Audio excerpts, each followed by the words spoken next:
All right, hello everybody. Thank you for coming out. Look, you guys have actually could have been doing anything else tonight, right? You could have been watching Game of Thrones, right? You could have been going to McDonald's. You chose to come here to learn, and I'm super thankful about that. So the goal for this presentation, if you guys can get it on the screen, is to drop so many golden nuggets here and make this worthwhile. That's my goal. So I want everyone to leave here tonight like learning something new with actionable insights to grow their business. If they don't have a business, hopefully this is also helpful. So can we get this up?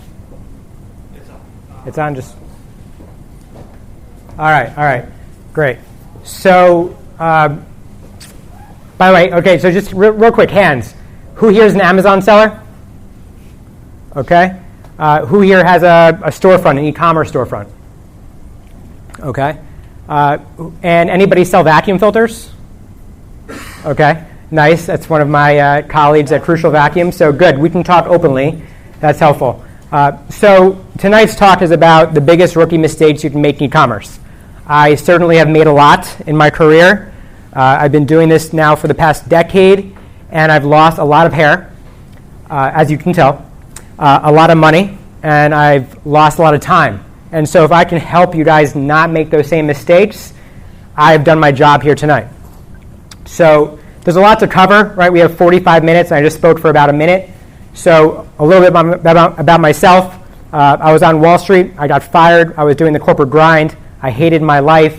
I helped my family build a vacuum business, but realized that reselling was not the wave of the future, and I decided to start my own direct-to-consumer brand called Crucial Vacuum. Built that business up with the help of a great team to $10 million in revenue a year, and started a software business to help me manage my business because there was nothing out there that can do what I needed it to do. So for me, this is all about networking is about generosity and giving back, because one day, hopefully, somebody in the crowd will give back to my career as well. And so it's all about karma and paying it forward. So here's, for me, when I was compiling this, I was thinking about what are some super, super big mistakes. There's a broad audience here tonight. Some of them are Amazon sellers, some of them aren't. Some people don't have a business. Some people do have a business. Some people are doing the corporate grind and want to get the fuck out of the corporate grind. So these are the three things that I've come across that I think are painful mistakes that people are making today. So we'll start at the top: not solving a problem, being a reseller, and not validating a product, right? Just guessing. So the first one, and by the way, I want this to be interactive. So if people have a question, if I mumble, if I stutter, whatever it is, throw your hands up, ask a question. Don't be scared, because chances are somebody else here has that same question. So first thing is solving a problem. So a lot of people are coming out with, especially on Amazon, or even if they start a Shopify storefront, they have this notion that they just want to create the next spatula or the next wine opener. And that's not the way to win in e-commerce today, as things are starting to get progressively more intense in terms of competition. The way to win is solving a problem that exists. And I teach at General Assembly once or twice every other month or so, and there's a lady in the crowd that was making a bobblehead toy. And I was like, really? I don't really think there's a need for a bobblehead toy, like a pet that needs to be bouncing up in your car. You really want to start solving problems before creating the idea. Make sure the problem exists. So for me, when I come up with a problem, I look at my surrounding life. So where are there friction points? Where are there points in your life they happen countlessly throughout the day. There's constantly points in time where you're just that's bullshit. It shouldn't be this way. And we don't do anything about it. And it happens at least 15 times a day in your head, cognitively. So look around your life, figure out where there's a friction point, and go after maybe some passions that are interesting to you. So for me, if I was to start a new business today, I may come out with a new type of CrossFit shorts. Or I might come up with something that's paleo, because there's not a lot of paleo products that are out there today, especially being sold on the internet. Or I would go after something that's yoga or e-commerce. But it's all about also doing what you know and trusting your crazy ideas. When I first started Crucial, my parents' vacuum business actually wasn't a success in their retail store. And my sister was like, Chad, why, our parents failed. Why would you actually go into the vacuum business? And I'm like, I'm solving a problem. I'm going direct to consumer, making my own filters. They don't need to be sold for like, you can buy them for $21 and sell them for $24, but now I can buy them for $2 and sell them for $24 and make most of them washable and reusable. So I knew that I was onto something, and I just trusted my crazy idea. And you also want to find a product that people are willing to pay for. And I'll go through some of this today as quick as I can because we have so much to cover. So CrossFit Shorts, Simply gum is like 6 ingredients. Like you can't find a gum that has more than, most gums have like 20 ingredients. So I thought that was a brilliant idea. And then Stubana was out of an itch that I scratched where I'm eating my own dog food. I was like, wait, why do softwares have to be so expensive and unattainable? They shouldn't be. So I created one with the help of a founder. So you want to solve a problem, but the next piece of this is you want to do it better, faster, cheaper, and you want to go direct to consumer. If there's anything you want to take from this presentation, is that's the holy grail of e-commerce, is going direct to consumer. Is there questions so far? Am I going too quick? We're good? All right. So when you're solving a product, you want to know, what's your value prop. So for Casper, their value proposition is that they make better beds and they go direct to consumer and they do it faster, better, and cheaper than anybody else. What are you building it for and who? Understanding who your demographic is and who you're targeting. But going back to this is you want to solve the problem, you want to do it better. And so I have 4 case studies here at the bottom, and we'll go through them very, very quickly. So Bonobos is a company that started making better fitting pants, direct to consumer. Like for men like myself, we have larger, some men have larger thighs and Gap pants just won't do, or J. Crew pants, skinny pants won't do. So they created a pant that is made to fit better for men, and that's how they came to be. But free shipping and free returns, like the customer experience is so much better on Bonobos than actually buying from like the Gap, which is it's a pain, it's a hassle to actually return things. But the most important piece here is it's direct to consumer.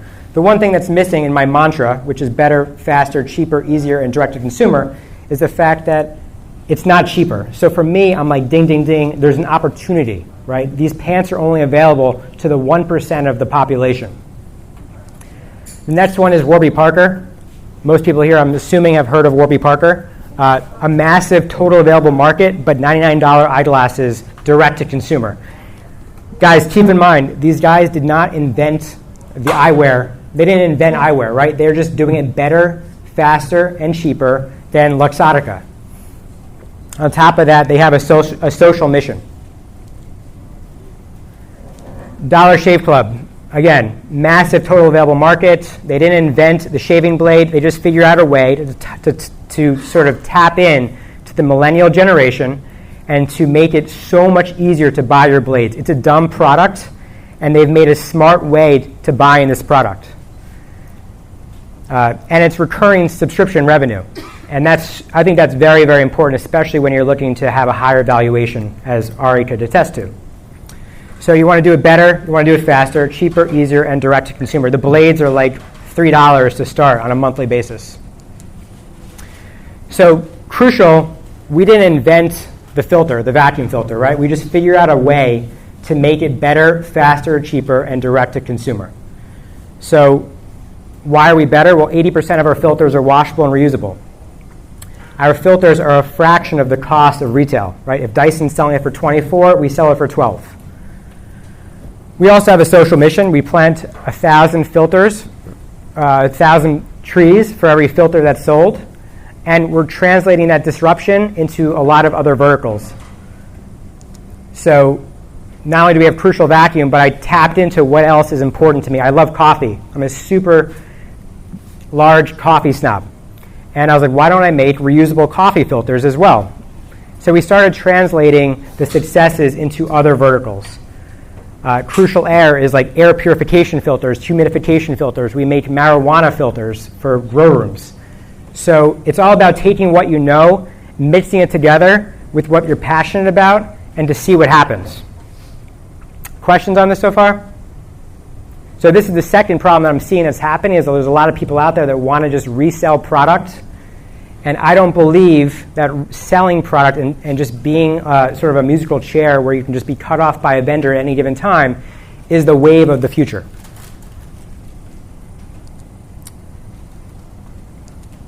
All right. So the story is not changing here. I'm not trying to recreate the wheel. Right? I'm trying to throw some kick-ass gold-plated hubcaps on the car. Right? I'm modifying the car to make it work better. And the essence of disruption is making the system work better.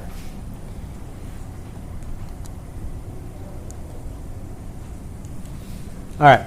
Here's some examples of just a few cool direct-to-consumer companies. Like right now, there's a massive wave of direct-to-consumer companies that are disrupting the industry.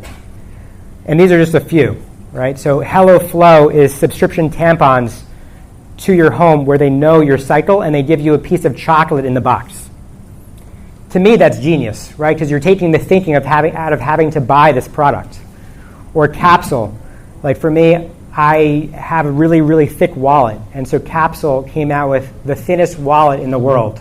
Because when you sit on your wallet, it throws off your pelvis. So these industries that have been owned by incumbents for like the past 50 years is changing. Sleepy's is literally sleeping while Casper and Lisa and Tough and Needle are disrupting and taking ownership and millennials is actually going to be the biggest buying group in the next year or two. And so they understand how to tap into millennials' buying behaviors. Like, when was the last time you went into a Sleepy's? Like, it doesn't make me want to go in there at all. And so these new companies are sprouting, and right now there's a wave happening where these industries, like there's industries that haven't been touched yet that are ripe for disruption. So here at the bottom, you can see another company. I took this off of Everlane's website, how Everlane actually shows you what their cost is, and they deliver it to you for a fraction of the cost that you can get it for retail. Just one company out of many, many, many companies that are doing this. But in order to win in e-commerce right now as a direct-to-consumer seller, you have to beat these companies at their own game. Right? The way Warby Parker is beating Luxottica, the way Casper is beating Sleepy's, like I can keep going on and on. The way Chubby's is just invented a whole new vertical in short shorts. Any questions? I know I'm going over a lot. There's got to be some questions out there. Feel free to speak up. What are the other two companies? Pardon? What are Goldilocks and Goldilocks. Okay. So Goldilocks is smart toys for women. So instead of just giving women Barbie dolls to play with when they're young, they have they're trying to create a culture of women that want to be engineers and want to solve problems. So they've created smart toys to compete with Mattel. That's Goldilocks. And Paleo Packs is actually a curated way to buy paleo goods. So like if I can't find it at Whole Foods, they'll give me a sampling of all these products I can buy and test it out myself. Where do you manufacture your filters? So the question is, where do I make my filters? And they're made actually in Asia, because in America we lost our production capabilities to actually manufacture vacuum filters. There's like nowhere in America where you can manufacture vacuum filters today. So I have no choice but to partner with Asia. So a lot of people out there are like, you're taking away jobs from America. But America has changed in a way that I'm actually creating jobs. Every time I make a filter and sell a filter, I'm employing more people in the United States, right, to manage my business and help us grow. Talking about making quality products. Pardon? Talking about making a quality product, Yeah. A lot of people in e-commerce don't really know anything about making products, don't have the money to research and have the developers. They go straight to China. You're not really solving solutions by going to China. I make reusable filters on the same production lines that other OEMs make it. And again, most of our filters are washable and reusable. So we're trying to get rid of this idea of disposing away of items. So we do it better, we do it faster, we do it cheaper. I think the quick fix and what a lot of Amazon sellers are doing today is that they're going on Alibaba and they're just find a spatula to buy and they're like, yeah, I branded a product, I'm done. It starts with, we can keep going back and forth on this. I do want interaction for sure, but I want to make sure that everyone else cares about the question. So, look, at the end of the day, you do have to have the resources. You have to actually do the research, and a lot of people are doing it. So you look at another company like Yeti Coolers, right? So they've disrupted the cooler space. But now there's a competitor out there called Arctic, R-T-I-C.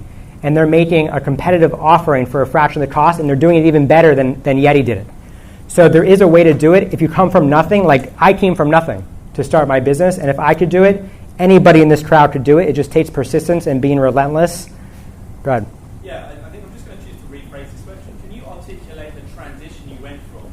Because originally you were a reseller, right? And then you moved to production. So you'd already established the size and the potential of the market. You were familiar with the channels. You were like, hang on a minute, I can do better here if I find the right resellers. And Sure. I'm assuming you were swapping out your supplier's products with your own manufacturing products. Yeah, so let's back it up for a little bit. So I was on Wall Street. I would take the bus cross town from the Upper West Side, shout out to Upper West Side, every day, and I would take a bus and look at the sun and be like, when am I going to get the hell out of this rat race? Like, I can't continue this way.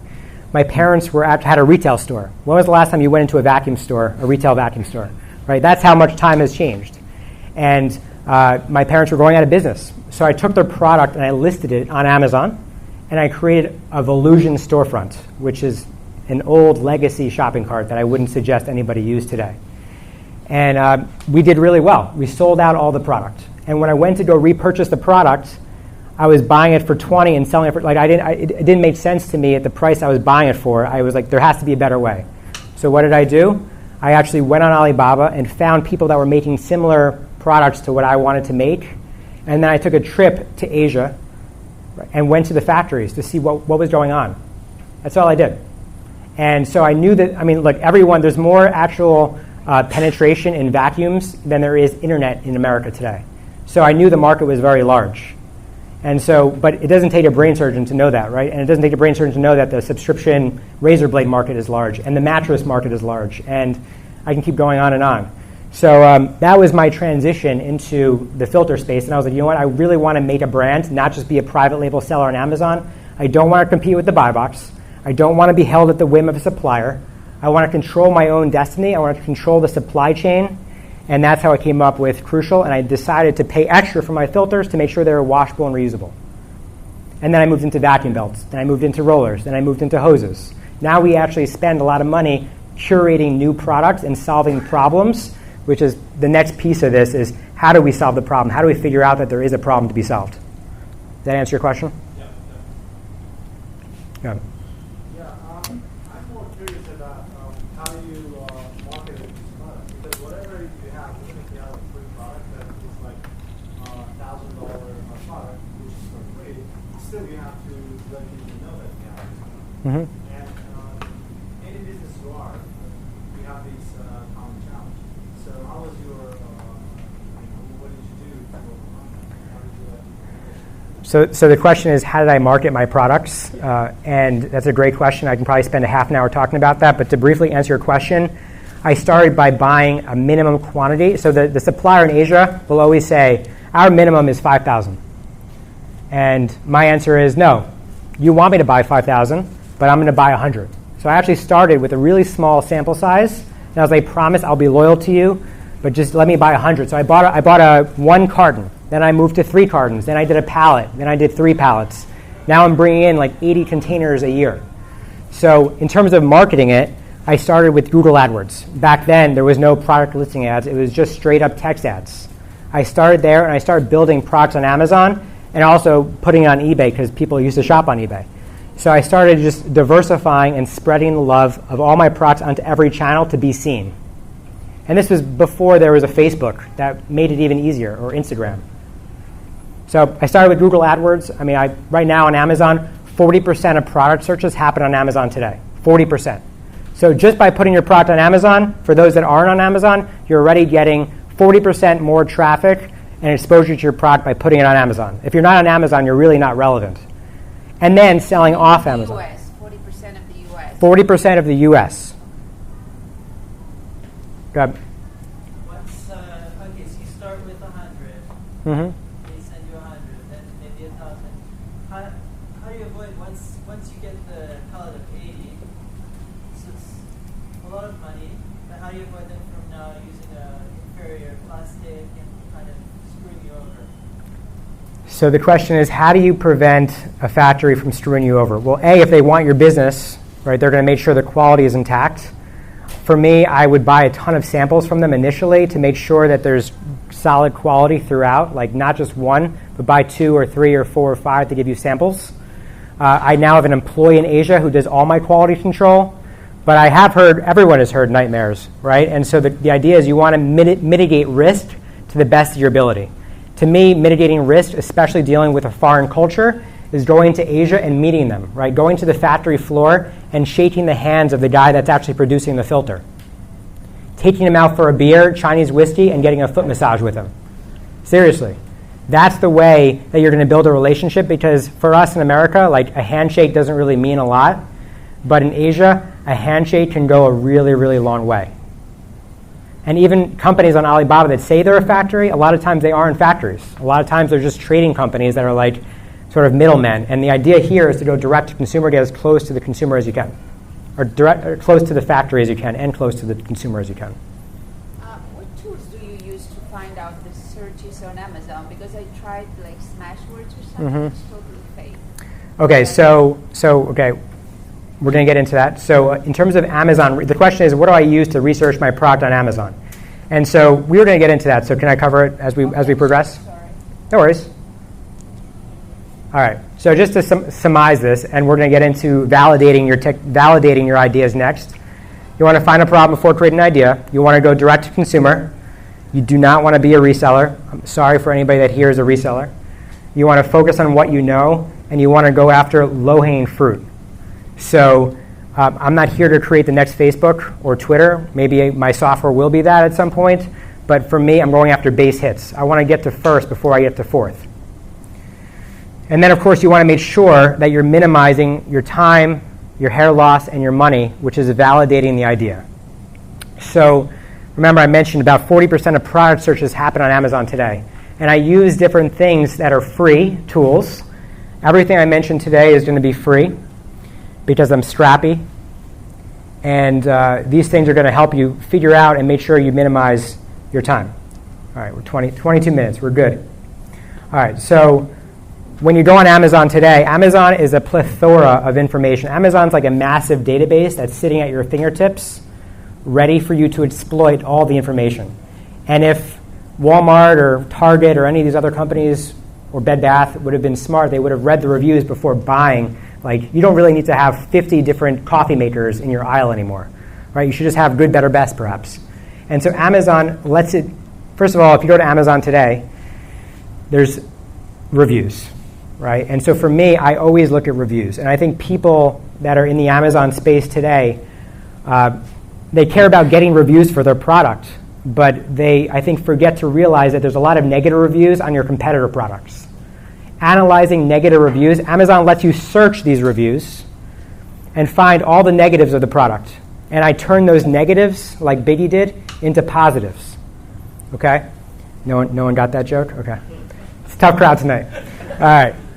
Okay. So actually, if you, and I usually like to show, like, on Amazon, how do I do this? But on Amazon.com, if you type in whatever you want, let's just say coffee maker. If you search coffee maker, and you have to pick a category, but you can see the best-selling shit that's on Amazon today by actually filtering coffee maker, picking a category, and then sorting by, it used to be called new and popular. Now it's called featured. I think Amazon was onto what I used to be doing.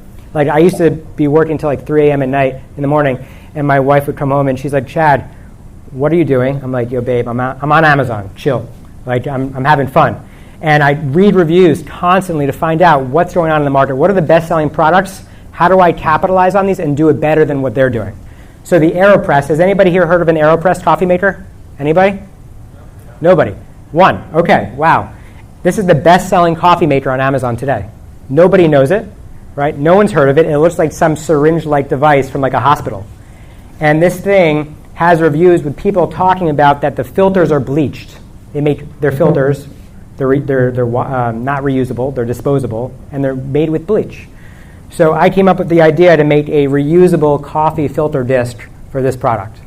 And it turned out to be a number one selling item. We have like 87 reviews, or maybe we have 100 on this now, for this product itself. And it was just by me going and seeing what is selling on Amazon. How do I solve a problem better than what's happening today?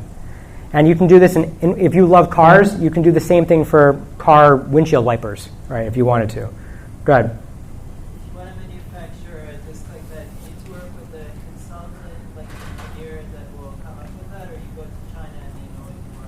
So if it's never been done before, what I like to do is I go to Alibaba always just to see what's going on.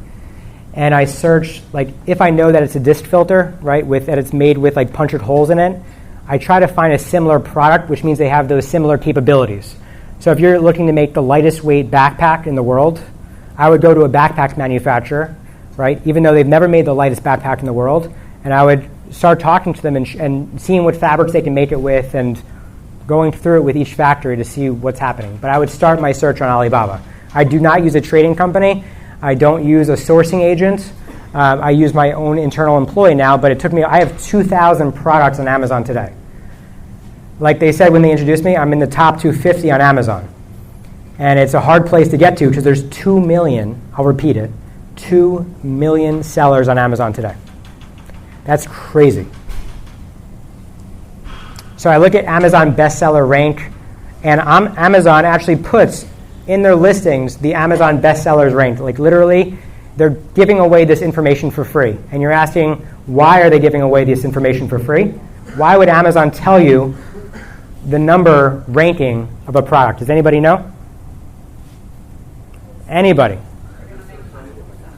I'm sorry. They're going to make money somehow by doing that. So, okay, go ahead, Ari. Social proof if it's selling more than I want one?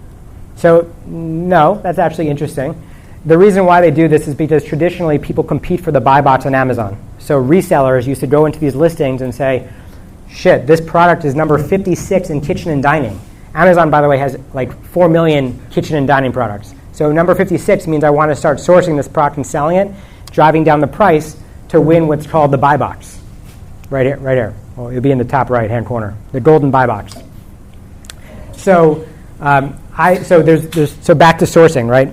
So you had a question on these programs to actually find what the rank is and how many are being sold. So there's software is out there today that will literally take the best-selling rank and calculate for you how much sales is done for a product on a given listing. So there's 2 out there. There's one free one called Unicorn Smasher. And there's a paid Unicorn Smasher, the weirdest freaking name in the world. And then there's a paid one called Jungle Scout. Right? Jungle Scout, SCOUT. So these companies, these like Chrome extensions that you can download, they will tell you the sales for a product, the revenue, the units, all that good stuff.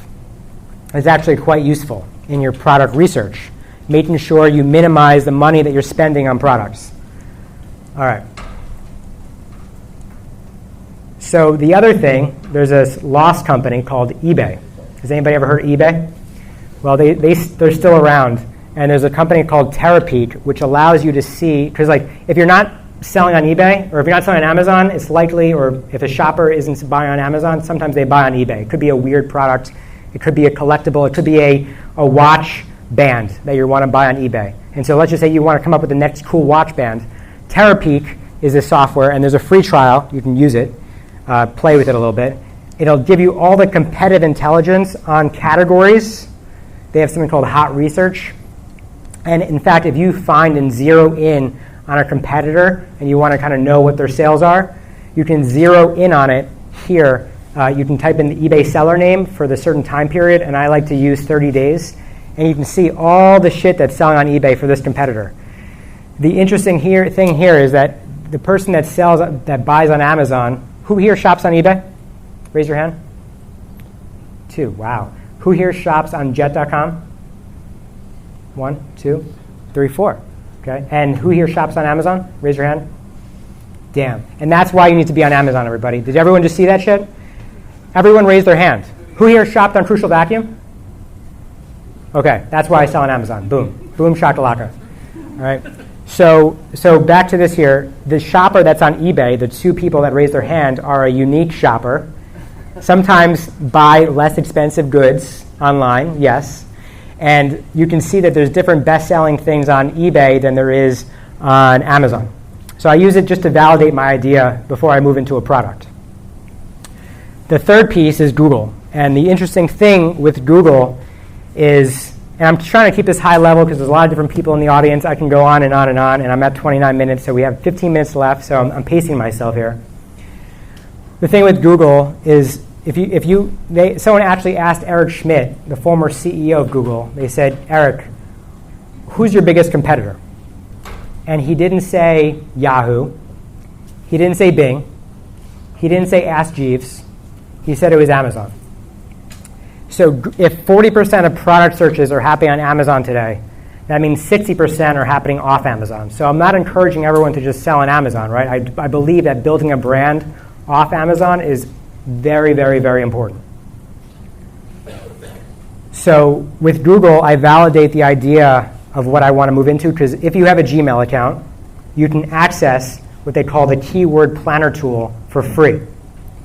You go to, and you can just sign up through, you type in Google AdWords with your Gmail login, and you can access it for free.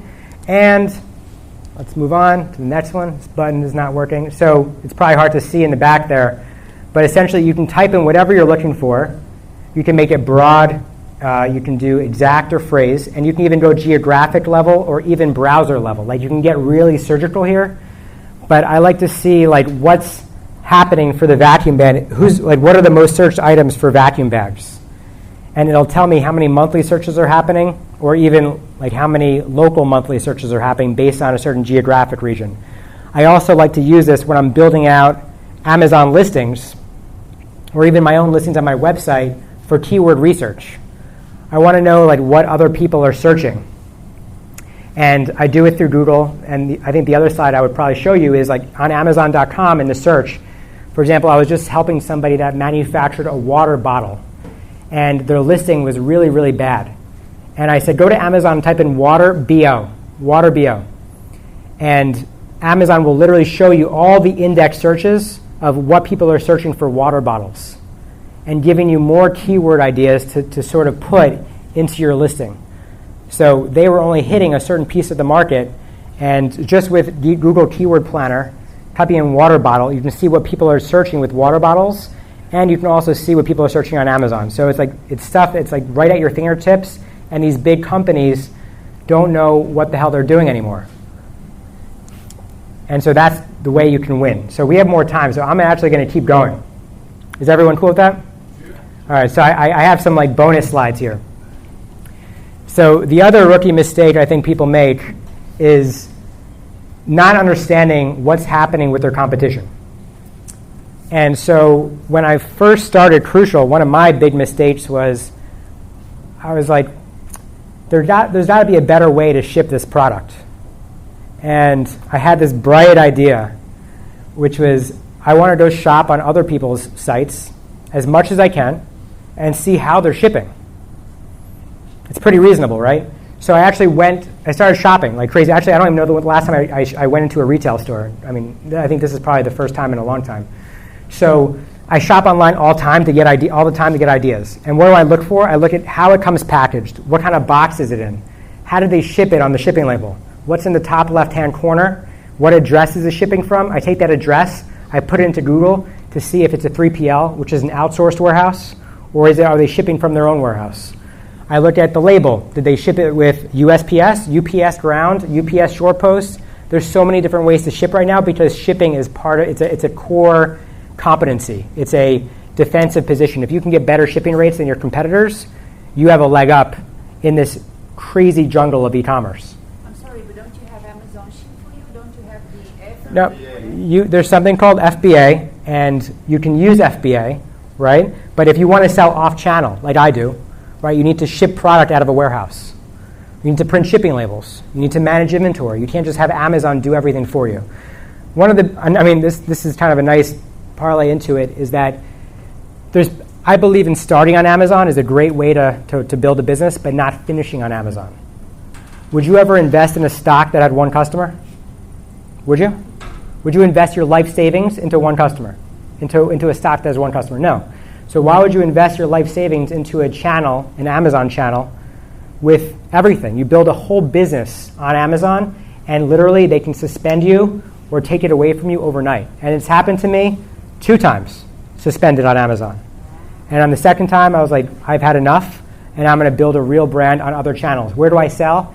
Amazon, eBay, Rakuten, Sears, Newegg, Walmart, Overstock, Wayfair, Shopify, Magento, Am I missing anything? Global industrial and we're getting like Okay. All right. So I sell everywhere to win because I look at playing like the world of e-commerce. It's like playing Monopoly. How do you win in Monopoly? You have to be on every piece of the board to win. You want to own the railroad, Park Ave. You want to own the slums. You want to own it all because when somebody lands on that piece of the board, you win. The other really interesting advice for people is there's this competitive intelligence. A lot of people don't know about this. Guaranteed Jay over there doesn't know about this. And this is going to pay for the price of admission, which is free tonight. So I use these competitive. So after 9/11 happened in the United States, America, and I have some time, okay. America was like, shit, we can't control our borders. We need some sort of outside help because there's a lot of containers. We're importing more than we're exporting. We're an import nation. How do we control our borders? So they took this bill of lading. When you import something to America, there's a receipt that's on file. And the government is too bureaucratic to keep track of those receipts. So they send them to these companies like Panjiva, which I use personally, to essentially record the transaction in a database. And then the government buys back the transactions in the database. But Panjiva opened this up to everybody. So if I want to know where Lululemon is buying their product today, I go to Panjiva, I type in Lululemon, and I can see every shipping record that Lululemon has created. That's crazy. Right? So if you're looking to buy if you're making the next greatest idea, which is a lightweight backpack, you can go and see, okay, where is JanSport? That's a blast from the past. Where is JanSport buying their bags from? We want to make them. Or where is Herschel buying their bags from? Let's make them. So essentially, I talked about free. It's actually expensive to use the software. It is. So 2 hints, okay? The first one is a nice one. You can go to the public library in New York City, and you can hop on a terminal and use it for free. They have it at the terminal at the library, the large library in New York, the main one. 2, you can get a free demo of the product on Panjiva. And if you like what you see, I suggest you buy the software, but you could do a Command-Shift-3 if you're a Mac user. If you're a Microsoft user, it's, I don't know. Anybody? How do you take a screenshot on Microsoft? Okay, nobody knows. Okay, print screen, thank you. And then drop it into Paint. All right. And then there's a free one called Port Examiner, but like literally all this data is at your fingertips to actually make all these products yourself and to do it better than what's already being done. You just have to figure out what do you want to solve. What's the problem what's the itch you want to scratch? I'm going to keep going until I can't go anymore. So by validating the idea, is there questions, by the way? Heinz, am I doing good, Heinz? Yeah, good. Want to go Q&A? Should we go to Q&A? I think she had a question. Okay. How many warehouses do you have? How many warehouses? Warehouses, that's a good question. So I left the street and started building this business from my Upper West Side apartment. Then I moved to Harlem with a warehouse. And I hired my first employee, then my third employee, fourth employee, then moved to Little Ferry, New Jersey, had about 15 employees. And dealing with the people that are really dedicate their life to a pick and pack operation of a warehouse you're dealing with a certain type of economic status that I was never accustomed to. So to answer your question directly, I had so many OSHA violations that I needed to actually get rid of my warehouse, and I outsourced it to a third-party logistics company, which is known as a 3PL. A 3PL, it's called. A 3PL. It's a third-party logistics. That's what it stands for. And it changed my life, changed my relationship with my wife, and it was her idea. She should get the credit for it. And so it really got to a point where we were bursting from the seams, and like for me, it's all about another rookie mistake, right? It's like you want to focus on your core competency. You want to focus on building your business. If you're great at marketing, you don't want to be managing a warehouse team, right? So for me, I outsourced it to a company in New Jersey called Swan Packaging, Swan, S-W-A-N. It's a boutique third-party logistics company, very small, family-owned operation, because kind of the thought of actually getting rid of your warehouse operation is like crazy because you're like, oh my God, am I going to stay in business? Is my profit going to change? And it allowed us to really focus on what we're good at, which is solving problems, and our core competency, which is marketing and building a brand, not managing a slew of warehouse workers who are smoking pot, watching fish die in the river, sort of all day. The real story, real stories here, people. All right, go ahead. Well, I have two questions. One question is, I'm also selling on Amazon, and how do you expand your business to Amazon Europe and or other countries? And question two is, if you sell your products on Amazon for a long time, you usually want to encourage your customers to go to your own website. Why? Because Amazon charge very high commission, and especially FBA is very, very high. All right, so two questions. How do you expand internationally, right? And two is, how do you drive direct traffic from Amazon? This is a very touchy, so the first one is an easy one. The second biggest channel for Amazon, like Amazon US is the biggest property that Amazon has. The second biggest, anybody know the second biggest channel property that Amazon owns? What? Japan, no? Canada, Europe. I heard Europe. Actually, it's not UK. Someone said, who said Europe? Okay. This is my book that I wrote. Thank you. It's for you. Cheaper, easier, direct. You can find it on Amazon. No surprise. So it's actually Amazon Germany is the second biggest channel. And then it comes Amazon UK and then Amazon Canada. So I would be spending, like right now, it's a very crowded marketplace in the Amazon world. I would be focusing my energy on Amazon Germany and translating listings appropriately in German, because it's like a ripe opportunity that nobody's really tapping into. All right, so that's the first one, right? You said Amazon Europe, and then the second piece was, how do you direct customers to your own site? So this is a little bit of sort of art and science, and so I'm not going to go on the record completely on the question, but if you're a manufacturer, okay, and you make whatever you want to make, you actually have the ability to decide what's in your package, right? Now, if you have a warranty card for your product, you can collect email addresses and remarket to those individuals. So it's against Amazon, let's be very clear, it's against Amazon's terms of service to redirect any traffic anywhere else.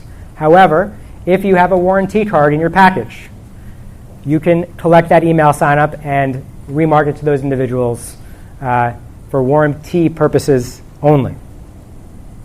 Yeah? Okay. Glad we're all on the same page. So that answers your question. Anybody else? Q&A here? What so wrong can you do so they suspend you? What can you do wrong where they suspend you? So I'll give you my personal mistakes on Amazon. One, I make replacement filters to fit vacuums. So this brand called Crucial Vacuum started making Dyson filters, and Dyson does about $1 billion of business with Amazon. And so when James Dyson speaks, Amazon listens. So James was like, Amazon, Crucial Vacuum is making counterfeit Dyson products. It's really imperative that we make sure that they stop this unlawful behavior. That's number one. So you got to be careful about legal jargon in your listings. There's a lot of mistakes that are made where people don't dot their I's and cross their T's with legal jargon in their own listings. I think it's very important to make sure legal is involved. The second reason is I was doing so many orders on Amazon, and I didn't have a system in place to make sure if you sell that bracelet on Amazon today, and you sell 10 on Amazon, or if I sell 10 on Walmart or Shopify, it doesn't update Amazon. You need to have some sort of central inventory managing the process, and I didn't have that in place, and which is why I started Skubana, which is a multi-marketplace system to manage your business all in one. You mean So, kind of markets the same product, you can manage your inventory on Skubana? not yet. Inventory can be managed across all the channels I sell on in real time, making sure everything's updated appropriately. And so for me, I oversold inventory. It's SKUBANA. I'm not here to sell my software, but this is what we do, right? This is coming out of an itch that I had to scratch. So I oversold inventory. When you oversell inventory on Amazon, you don't give a proper experience to the Amazon user, to the customer. I oversold like 250 items on Amazon, and Amazon was like, we're dropping, you're done. You're done here. You oversold all this inventory. You promised it to our customer. Now you have to refund all these customers. People go to Amazon because they want the amazing experience. They want the convenience, the selection, and the price, and I couldn't abide by that. To be targeting customers on Amazon using Amazon's emails, one of the CRM companies out there, they're an issue with adding a coupon code for them to come back and upsell them some more products. If you send them a coupon code, if it's an Amazon purchase? And to come back to Amazon. Yeah, no, that's completely fine. There's actually a really interesting company that does that right now, which I suggest everyone check it out. I have no relationship with them, but they're called Alpha Grillers. Alpha Grillers. These guys have private labeled, like when you open the Alpha Griller, it's a temperature gauge for like when you're barbecuing meat. And you open the box, you feel like it's an Apple, it's a Microsoft experience. So you feel like it's a real Microsoft experience when you open that box. And so they actually have coupons inside. You can join their discount club. And they just bring you back right to Amazon. They have their own, they build up this club for you to actually create reviews. Like you bring reviews back to your new products that you launch on Amazon. It's quite fascinating what they do. So highly check them out. Go. I can understand why you put a lot of emphasis on selling through Amazon, but how much value do you place on having your own e-commerce site? Massive, right? Like I just said before, if you sell, you start on Amazon maybe, but you don't finish. So like for me, my second biggest storefront is my Magento storefront. My third biggest now is Walmart.com. Walmart is now understanding that they should be building a marketplace for more selection, for convenience, for price. And so I highly suggest people don't just sell on Amazon. It's not a business to me. If you just sell on Amazon, it's a channel. And especially if you're selling your business, or if you ever want to sell it, the multiple you get for an Amazon business versus being an actual branded business with like diversified revenue across multiple channels is like the differential is probably a 4x. So not even just Amazon and your site, but as many channels? Yeah, I sell in 15 channels, Okay. 15 different channels, maybe 16 now, maybe 17. I don't know. I can't even keep track anymore. Yep. What about having your own website with the name of the product and promoting your own website and just being on your website on your own? I think that if you just segment yourself to just being on your website, I think it's a mistake. I think that if someone's looking for running shoes and you're not on Amazon, and on top of that, people go to Amazon for social proof. Do you ever go to Best Buy and you're like, wait a minute, I want to see how the reviews are on this? Well, where do? You go to Amazon. So it's a social proof mechanism as well, not just being relevant in the world. This is what I believe, right? This is my philosophy that I look at e-commerce like monopoly. So I do think you should have your own website. Absolutely. You can create a shopping cart super quick. Shopify, Wix, BigCommerce, Magento. You can use all these systems to build them and to run your business. You mentioned you have like 2,000 products. So how did you, are they in certain area connected, or you just go and you check what would be sold, and that's how you come up with those products? No, I go through the validation. I go through area problems. For example, I'll give you an example. Simple Human garbage bags. Has anybody ever heard of them? Simple Human. It's like this kind of like, I know it's an oxymoron. It's a luxury garbage can. Luxury garbage can. And my aunt, we were at the beach. We went to her beach house, and she was like, Chad, these garbage bags are so expensive. You make vacuum bags. Why can't you make garbage bags and do it better? So a year later, we came out with Simple Human garbage bags. And I went through the same validation ways I showed you, where people are, if you go to Simple Human garbage bags on Amazon, people are complaining about how expensive it is for a piece of plastic that you throw away in the garbage. So we developed our own Simple Human garbage bags. It's just one example, right? How did you get on Walmart? Walmart.com? Yeah. So they just opened up their marketplace to other sellers, and we reached out. We were persistent. I badgered them for weeks on weeks, and they let us onto their marketplace, and it's fantastic. It's really, really a great place to sell because you get that much more exposure. How long does that take, the process? If you email me, I can introduce you to them, and I'll hook you up. Great, thank you. You mentioned Shopify a few times, and then you said you use Magento. Yep. Is that because of the scale of your business? So I got to be politically correct here. Crucial Vacuum, Crucial Air, and Crucial Coffee are on Magento. Magento was bought by a private equity company not so long ago. And so I really wanted to get a sense of what Shopify was like and save some money on top of that and build a new next generation site that's quicker than what I had. And that was my approach to doing it that way. But I highly suggest, based on your needs, you contact somebody who knows about the e-commerce space and what your product is so you can pick the right shopping cart, because they're not created equally. All shopping carts are very different and it's based on your needs. Which e-commerce platform do you think is for fewer SKU number with higher sell volume? It depends. Is there variations? Is there complexity to your SKUs? If it's a very straightforward SKU process, Depends on your budget a lot. You could do it on free for Shopify, but if you want to do open source, you're going to have to hire developers. So it depends on whatever you think put money to put into it. so I think everyone should give yourself a round of applause for coming to learn tonight. So thank you for coming. You can watch Game of Thrones later or Breaking Bad or whatever. I'm sorry, I'm dating myself now. I just catch up. Anyway, thank you for coming. Get to know each other. Introduce yourself to the person that's sitting next to you. I think it'll be a valuable introduction. And come chat with me anytime. Contact me, email me. I'm here to help.